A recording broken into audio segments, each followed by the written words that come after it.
Terima kasih Bapa di surga untuk kasih setiamu dalam kehidupan kami. Begitupun dalam kehidupan kami rindu untuk tetap setia hanya kepadamu dalam situasi keadaan apapun yang kami hadapi dalam kehidupan kami. Biarlah kami senantiasa mengingat bahwa ada Tuhan yang sekali-kali tidak pernah meninggalkan kami. Terima kasih Bapa di surga. Pagi hari ini kami buka hati dan hidup kami buat apa yang menjadi kebenaran firman-Mu. Berbicaralah buat masing-masing kami ya Bapa, sehingga dalam kehidupan kami mengerti betul bagaimana kami harus bertindak dan bersikap menjalani kehidupan ini ketika firman-Mu menuntun membawa kami yang ada. Berikanlah kami pencerahan akan firman-Mu, bahkan kepada setiap Bapak Ibu Saudara dimanapun mereka berada. Ketika firman-Mu dibentangkan, kuasa-Mu turut dinyatakan. Yang sakit Tuhan sembuhkan, yang susah Tuhan hiburkan, bahkan yang terikat Tuhan lepaskan. Dalam nama Tuhan Yesus Kristus kami siap untuk menerima kebenaran firman Tuhan. Hamba-Mu terbatas ini ya Bapa, urapilah, berkatilah dalam nama Tuhan Yesus Kristus. Haleluya, amin. Puji Tuhan. Bapak Ibu yang dikasihi Tuhan, shalom.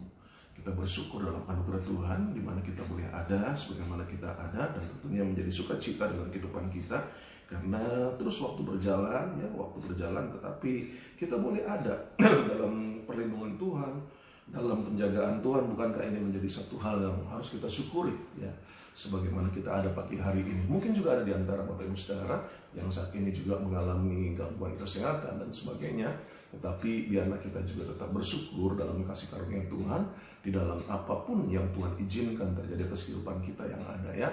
Puji Tuhan, saya hampir seminggu kondisi kesehatan ini, tetapi saya bersyukur dalam anugerah Tuhan karena masih bisa setiap pagi untuk bersama dengan setiap Bapak Ibu Saudara. Puji Tuhan.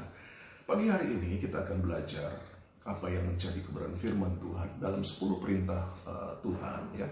Dimana salah satunya dikatakan apa? Di dalam Keluaran pasal yang ke-20 pada ayat yang ke-17. Dalam Keluaran 20 ayat yang ke-17 dikatakan demikian. Jangan mengingini rumah sesamamu, jangan mengingini istrinya atau hambanya laki-laki, atau hambanya perempuan, atau lembuknya, atau keledainya, atau apapun yang dipunyai oleh sesamamu. Perhatikan di sini di dalam Keluaran 20 pada ayat yang ke-17 ya. Kita membaca kembali, jangan mengingini rumah sesamamu, jangan mengingini istrinya, atau hambanya laki-laki, atau hambanya perempuan, atau lembuknya, atau keledainya, atau apapun yang dipunyai oleh sesamamu. Haleluya. Dari ayat firman Tuhan ini kita bisa melihat bahwa apa yang menjadi penyebab dalam kehidupan seseorang yang tidak pernah puas ya, bahwa penyebab seseorang selalu mengingini apa yang dimiliki oleh orang lain. Itulah dia sebabnya Tuhan memberikan hukumnya dalam 10 perintah Tuhan. Di perintah yang terakhir dikatakan jangan kamu mengingini apapun yang menjadi milik kepunyaan sesamamu. Nah, inilah yang saya katakan tadi, persoalan dalam kehidupan kita. Kenapa seseorang tidak bisa bersyukur? Kenapa seseorang tidak bisa mengalami apa yang menjadi proses dalam hidupnya dengan tetap bersyukur? Bapak Ibu saudara kasih dalam Tuhan, bahwa inilah persoalannya dalam kehidupan orang ya.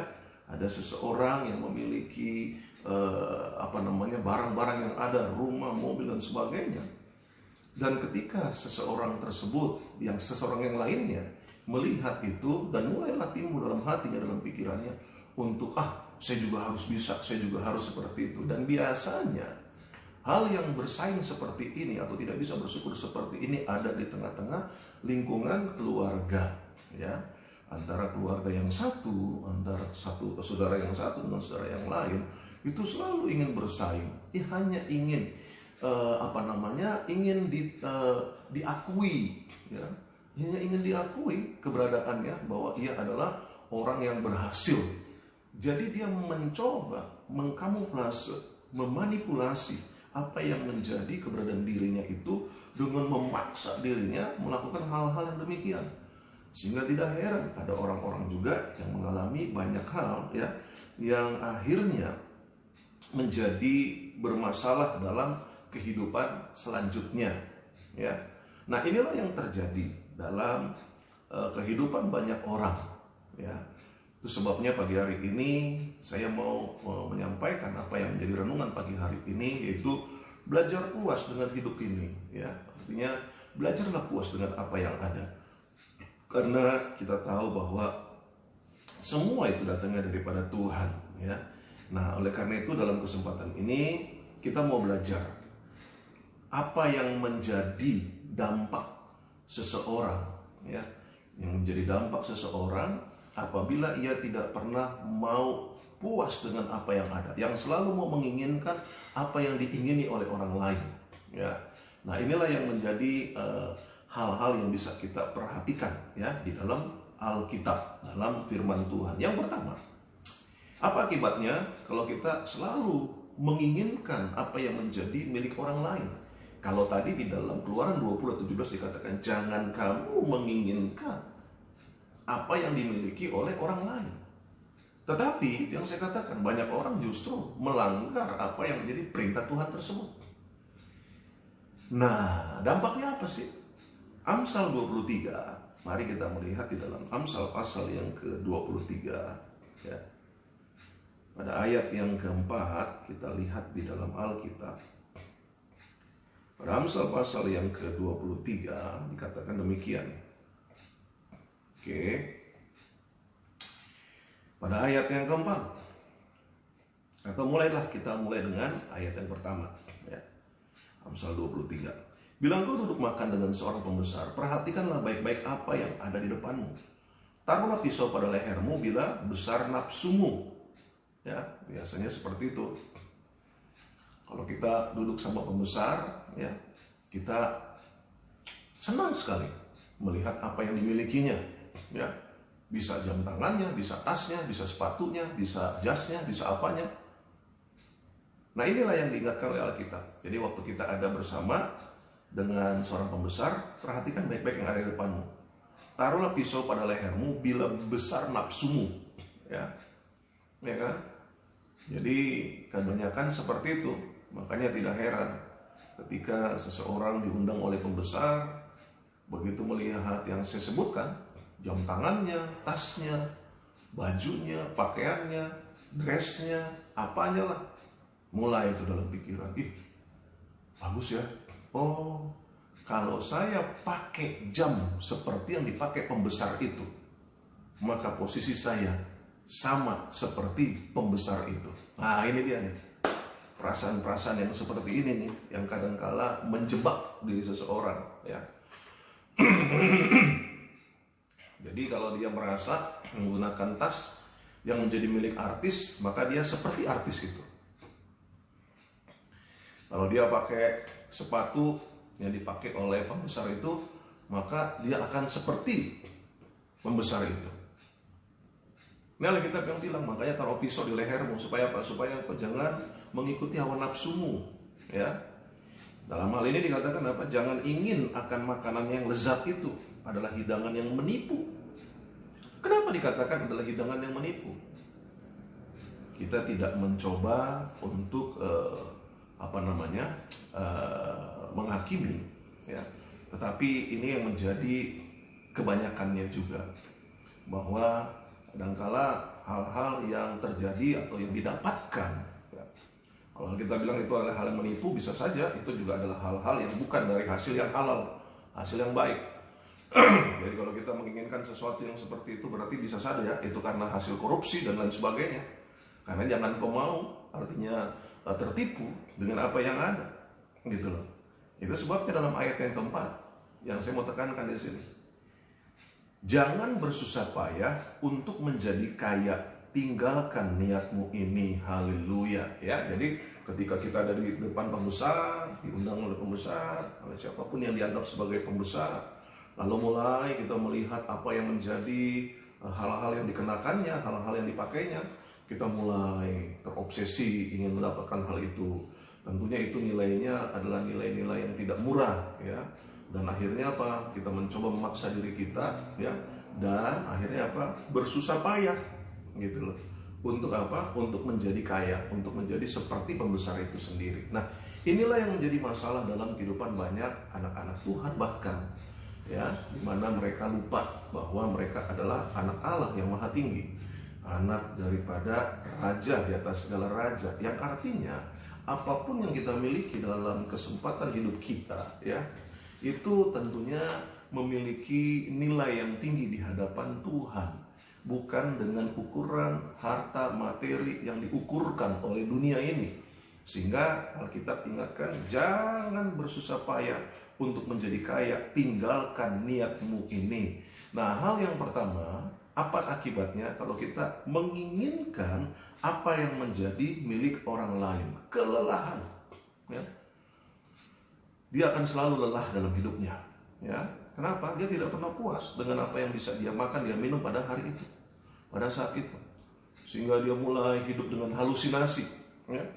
Dia hidup dengan fantasinya, wah nanti saya begini, kalau saya kaya nanti ini begini, orang tunduk sama saya mau apa saja gampang, saya mau ini aja gampang, dan sebagainya. Mungkin Bapak Ibu Saudara juga mendapatkan share yang ada, ya, sebagai pesan dalam kondisi pandemi COVID-19 seperti ini, di mana ada share video yang saya dapatkan bahwa dikatakan ini adalah seorang owner sebuah perusahaan, dan ketika itu istrinya sakit. Ketika istrinya sakit ini kena COVID maksud saya, dan datang ke sebuah rumah sakit, dan di rumah sakit itu sudah penuh, tidak ada tempat. Maka dia mencoba untuk mengupayakan, pokoknya gimana lah supaya istrinya bisa di situ untuk dirawat, ya. Tetapi tetap dalam protokol kesehatan yang ada, maksudnya keterbatasan tempat tersebut tidak bisa diubah, ya. Artinya bisa saja dia meminta tempat yang VVIP, tetapi itu juga penuh.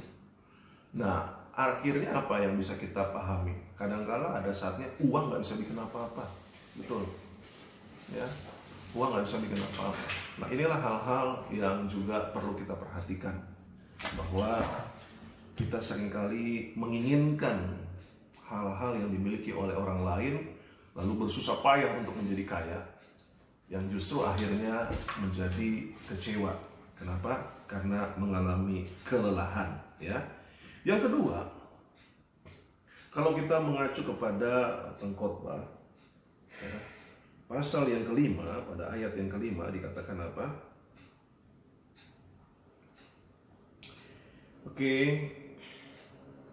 Bahwa kalau engkau bernazar kepada Allah, janganlah menunda-nunda menepatinya, karena ia tidak senang kepada orang-orang bodoh. Tepatilah nazarmu, ya. Lebih baik engkau tidak bernazar daripada bernazar tetapi tidak menepatinya. Janganlah mulutmu membawa engkau ke dalam dosa, dan janganlah berkata di hadapan utusan Allah bahwa engkau hilaf. Apakah perlu Allah menjadi murka atas ucapan-ucapanmu dan merusakkan pekerjaan tanganmu? Dari ayat bacaan ini kira-kira apa yang bisa Bapak Ibu Saudara tangkap? Nah, dikatakan jangan sampai mulutmu membawa engkau masuk ke dalam dosa.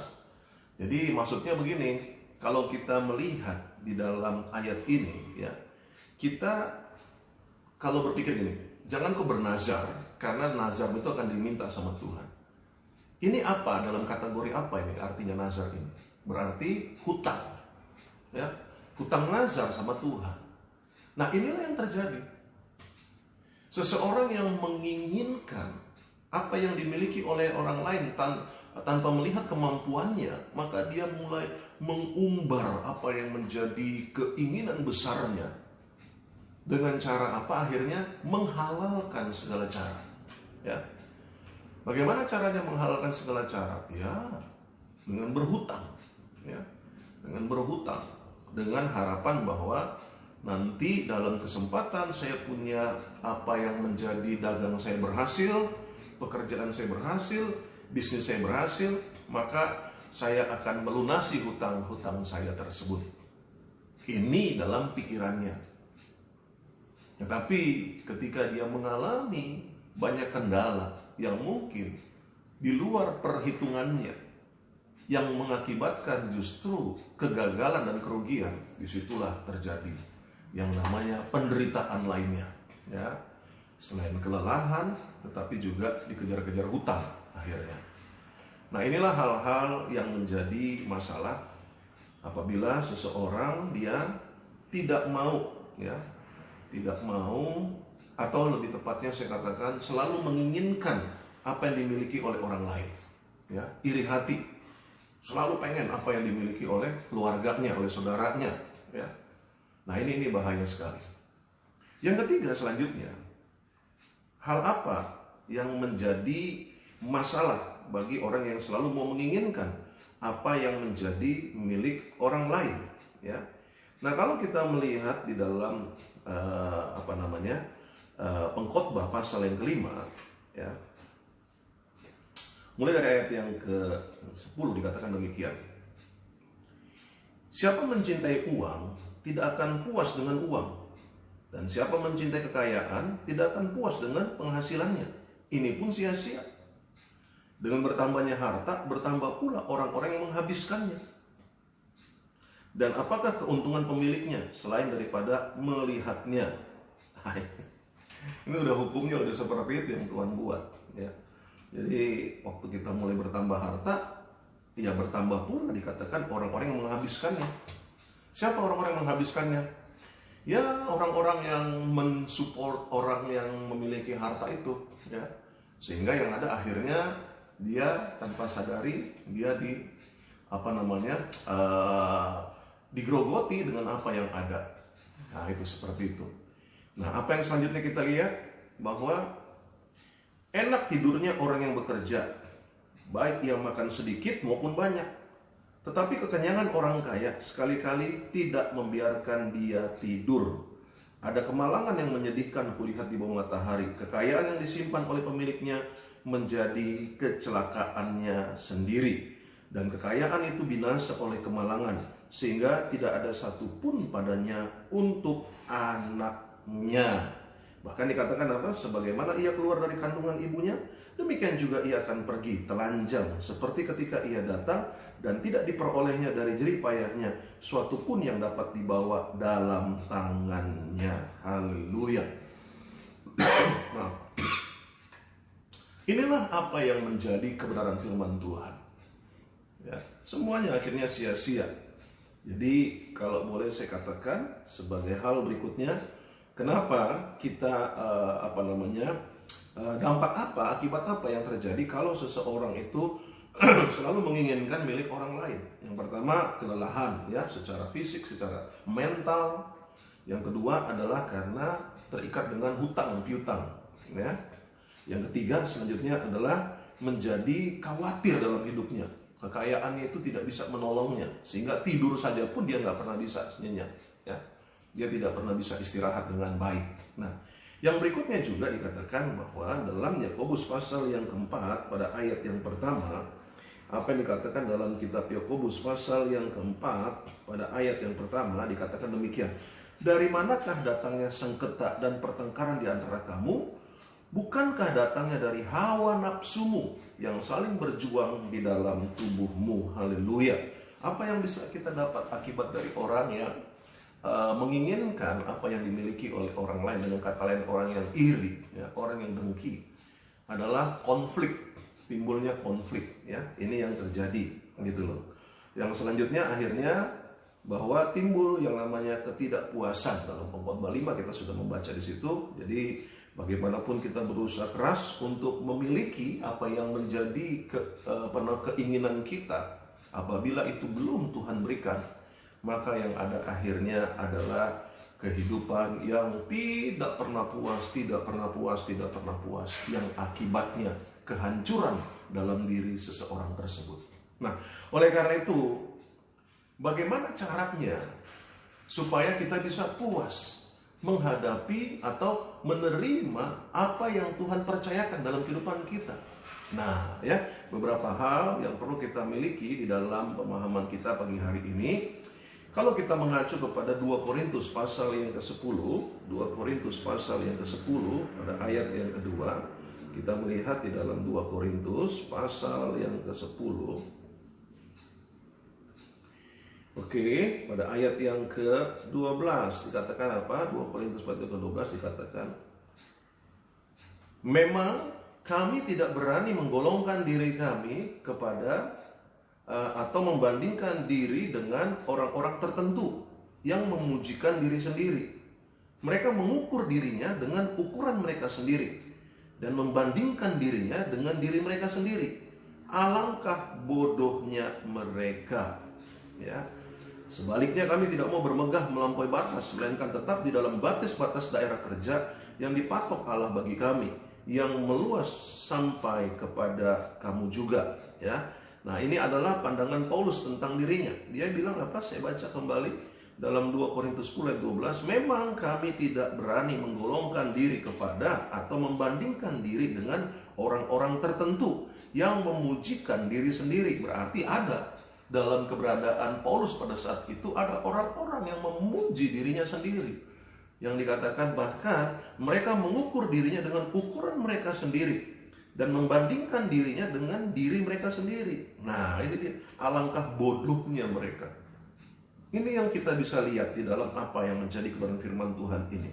Jadi hal yang pertama, bagaimana caranya kita bisa puas dengan diri kita sendiri? Dengan hidup ini maksud saya, ya. Yang pertama, jangan pernah membandingkan diri dengan orang lain, ya. Be yourself. Saya ingat betul satu kali mentor saya, Bapak Pendeta Gilbert Lumendo, waktu kita bicara berdua berkaitan dengan apa yang menjadi cara berkhotbah, penyampaian firman Tuhan, ya. Saya ingat betul beliau memberikan satu kata kunci buat saya, yaitu dikatakan demikian, ya. Alfredo ingat, Alfredo is Alfredo, Gilbert is Gilbert. Be yourself. Nah, itu yang saya pegang.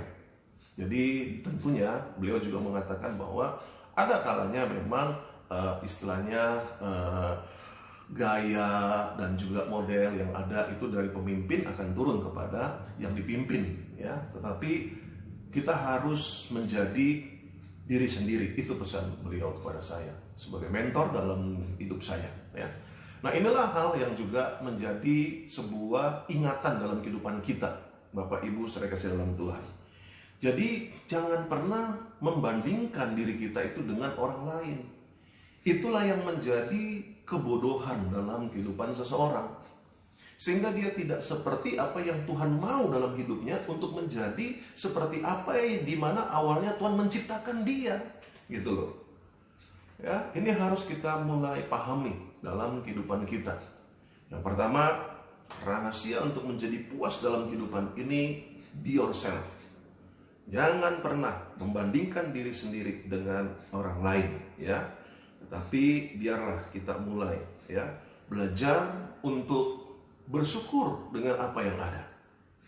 Kita tidak perlu untuk akhirnya menjadi kagum dengan apa yang menjadi milik orang, lalu mulai menghayal, ya kan? Waduh, kalau saya punya rumah, saya punya mobil, saya punya apa yang dimiliki orang itu, waduh, ya kan? Nah, itu namanya menghayal, ya. Tetapi kita senang kepada orang yang senang, kita ikut bersedih kepada orang yang bersedih, ya. Jangan terbalik, ya.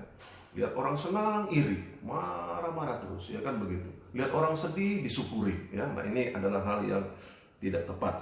Selanjutnya, ya, kalau kita mengacu kepada Pengkhotbah 5 kembali pada ayat yang ke-19, Alkitab mengatakan demikian, ya. Dalam Pengkhotbah pasal yang ke-5 pada ayat yang ke-19 dikatakan demikian.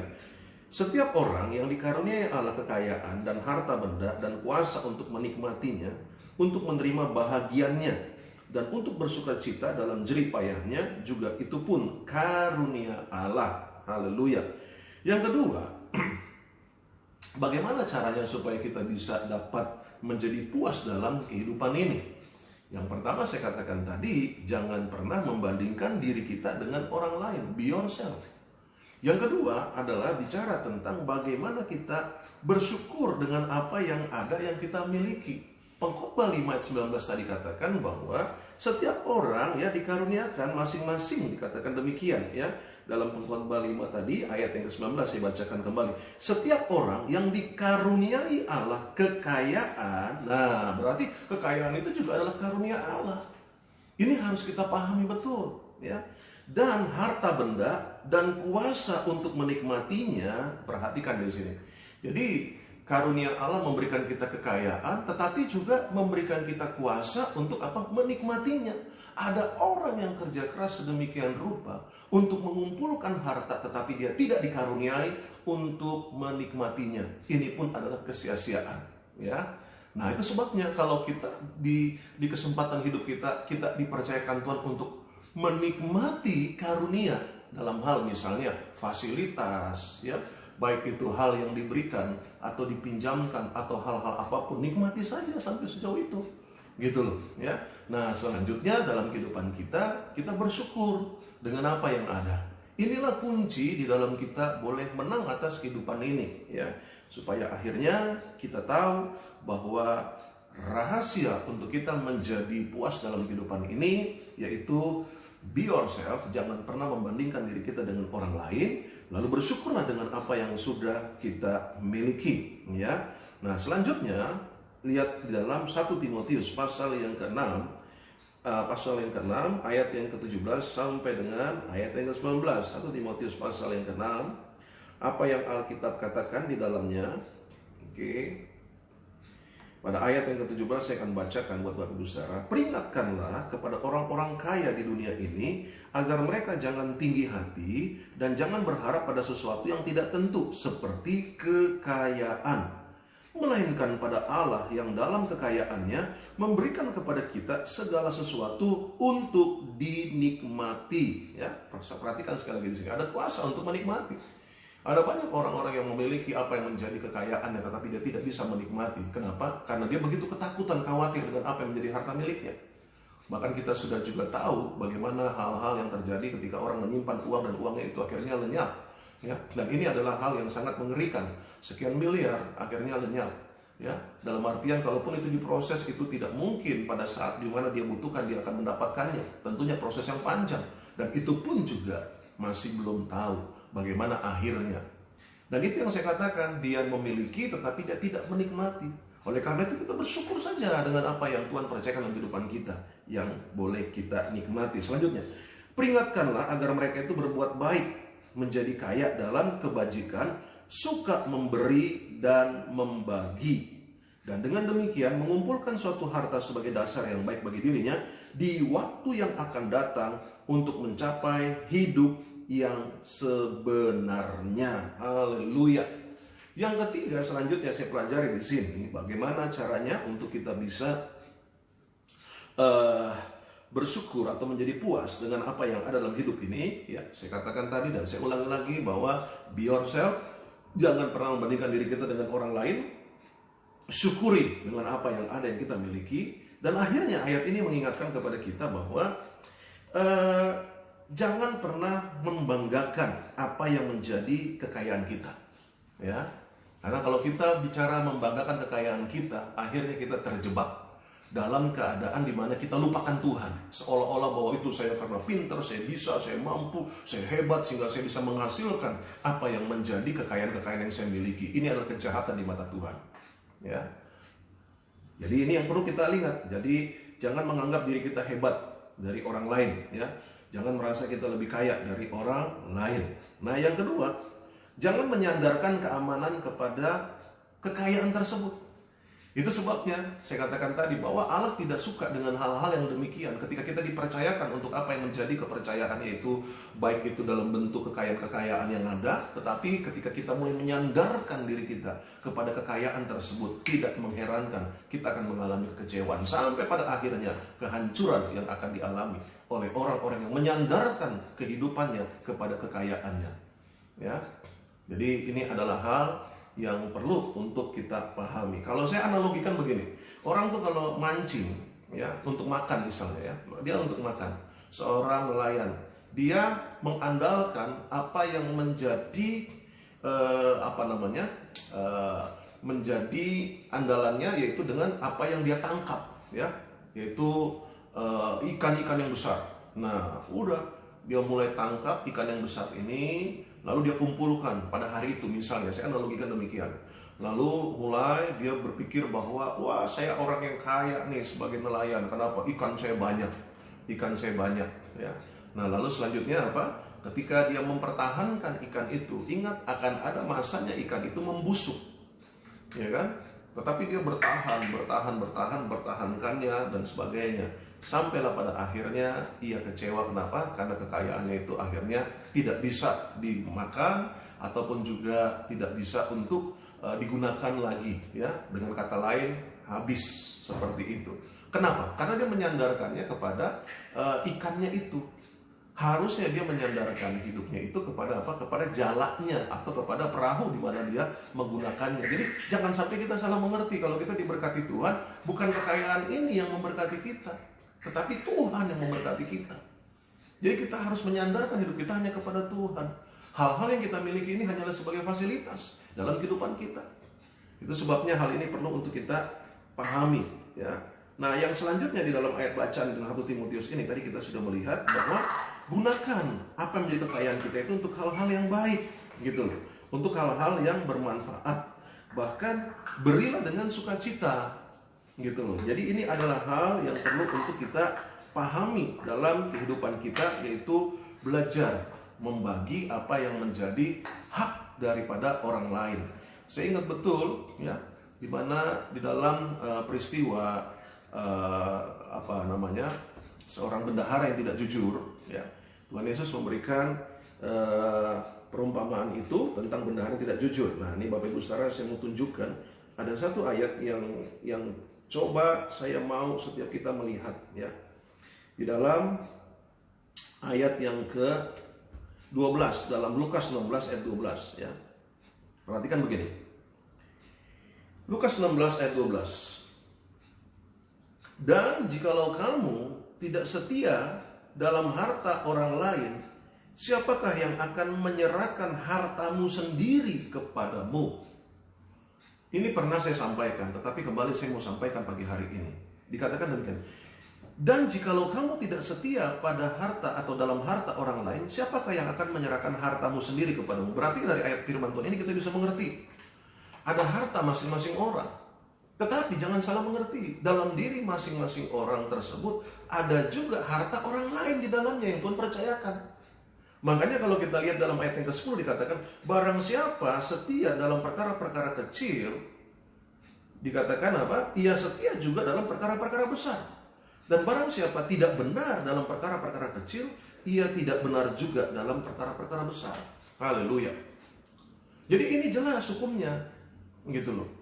Bahwa kalau kita mau melihat hal yang baik dalam kehidupan kita, ya, hal yang sehat dalam kehidupan kita, menyadari bahwa di dalam kehidupan kita yang Tuhan percayakan ada harta orang lain, ya, ada harta orang lain yang kita tidak pernah tahu siapa orang lainnya, tetapi akan ada saatnya kemudian ketika Tuhan menggerakkan hati orang tersebut kepada orang lain, ya.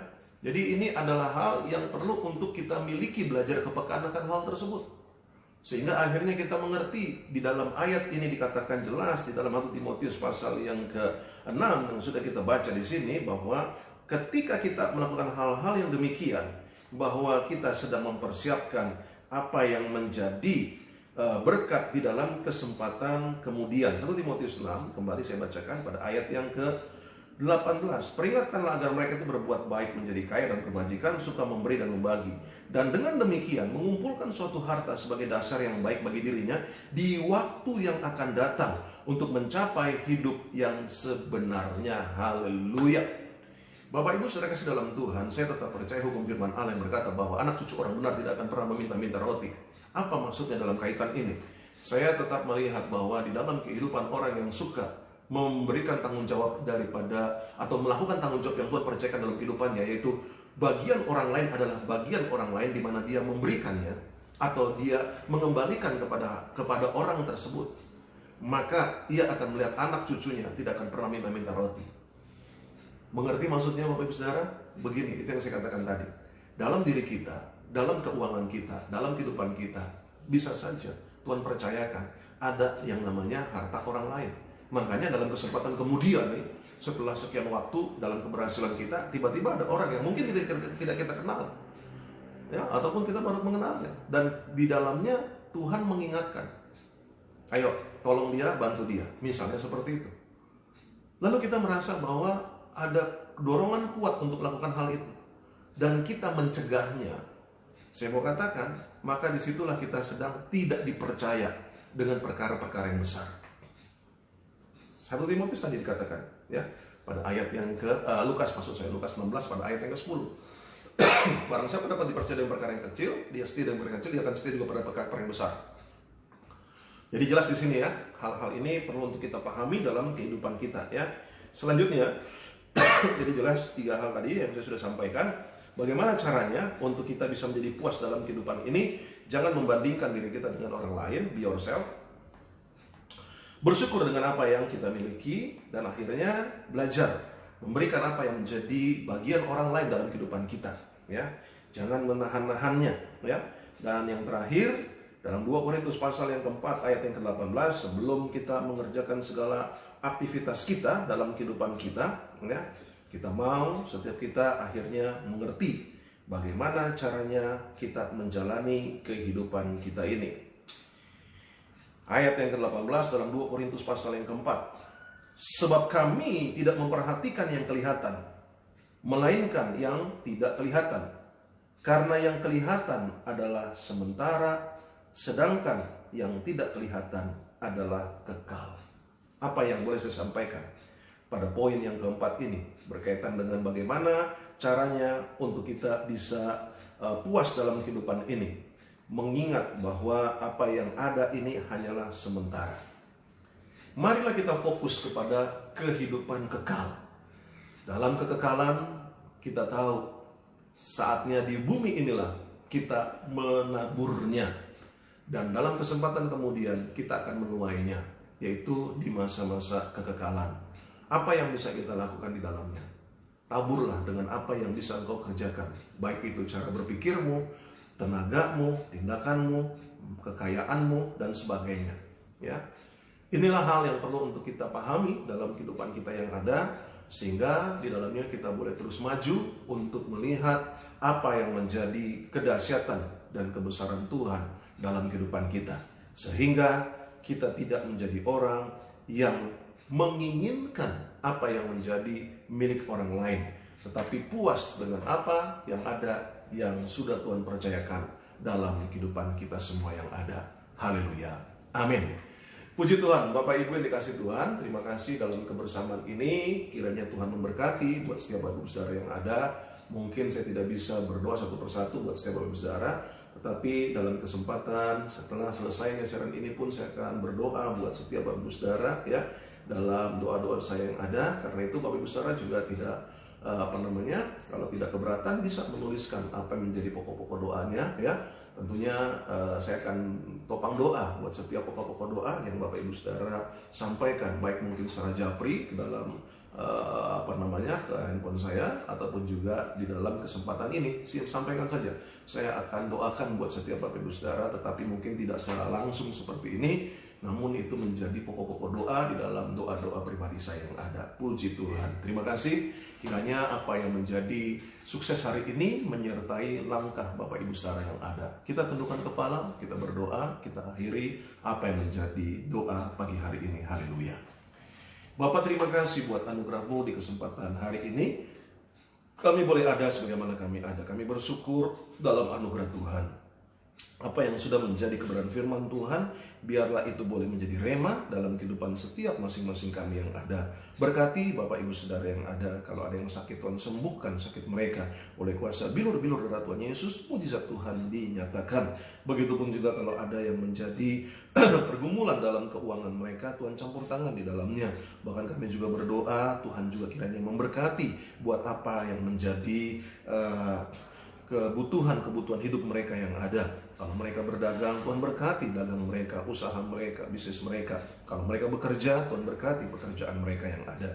Sehingga kami boleh menyatakan hari ini hari berkat, hari mujizat, hari pertolongan Tuhan, hari di mana kami mengalami kedahsyatan Tuhan yang ajaib. Terpuji-pujilah Tuhan kekal selama-lamanya. Haleluya. Dan akhirnya kami juga berdoa buat negeri dan bangsa kami Indonesia. Ke dalam tangan Tuhan yang kuat kami serahkan. Berkati Indonesia, lawat Indonesia. Berkati Bapak Presiden, berkati Bapak Wakil Presiden, berkati para menteri, berkati juga buat kepala daerah, berkati buat TNI Polri, berkati juga buat Satpol PP, berkati juga buat para medis, dokter, perawat, suster, brother, Tuhan berkati setiap mereka yang ada. Terima kasih Bapa di surga. Kami juga berdoa untuk mereka yang mengalami pandemi COVID atau yang mengalami sakit karena COVID-19 ini, dimanapun mereka berada, Tuhan sembuhkan mereka oleh kuasa bilur darah Tuhan Yesus. Mujizat Tuhan dinyatakan. Bahkan kami juga berdoa kalau ada yang saat ini sedang ada dalam isolasi pribadi, Tuhan juga memberkati mereka dalam kesempatan kemudian hasil tesnya adalah negatif. Terima kasih Bapa di surga. Akhirnya kami bersyukur buat hari ini dan kami percaya hal-hal baik, hal luar biasa itu yang Tuhan anugerahkan, kerjakan dalam kehidupan masing-masing kami yang ada.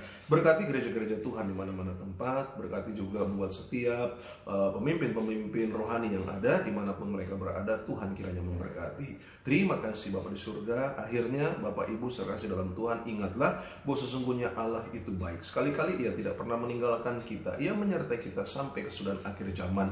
Arahkan hati kita kepada Tuhan. Terimalah berkat yang datangnya dari Allah Bapa, kasih anugerah daripada Tuhan Yesus Kristus, penyertaan, penghiburan, pengurapan, persekutuan daripada Allah Roh Kudus turun atas kehidupanmu, atas kehidupan keluarga rumah tanggamu, atas kehidupan masa mudamu, masa tuamu, bahkan anak dan cucumu, bahkan turun atas kesehatanmu, turun atas apapun yang kau kerjakan dengan tanganmu senantiasa. Tuhan jadikan berhasil dan beruntung. Mulai pagi hari ini sampai Maranatha, Tuhan datang kembali untuk menjemput setiap kita yang percaya, mengasihi, mencintai, bahkan melayaninya. Haleluya. Mari kita sempurnakan doa kita sebagaimana Tuhan Yesus ajarkan doa ini, dan kita naikkan doa ini bersama-sama. Haleluya. Bapa kami ada dalam kerajaan surga, dikuduskanlah namamu, datanglah kerajaanmu, jadilah kehendakmu di bumi seperti di surga. Berikanlah kami pada hari ini makanan kami yang secukupnya, dan ampunilah kami akan segala kesalahan kami, seperti kami juga mengampuni orang bersalah kepada kami. Dan janganlah membawa kami ke dalam pencobaan, tetapi lepaskanlah kami daripada yang jahat, karena Engkau yang punya kerajaan dan kuasa dan kemuliaan sampai selama-lamanya. Haleluya. Amin. Ingat Bapak Ibu serasi dalam Tuhan, Yesus Kristus Tuhan, Yesus Kristus tetap Tuhan, Yesus Kristus selama-lamanya Tuhan. Hanya Tuhan Yesus Kristuslah satu-satunya jalan keselamatan untuk kita sampai dan masuk ke surga. Imani hari ini hari berkat, hari mujizat, hari pertolongan Tuhan. Tuhan Yesus memberkati, sukses menyertai Bapak Ibu saudara. Shalom.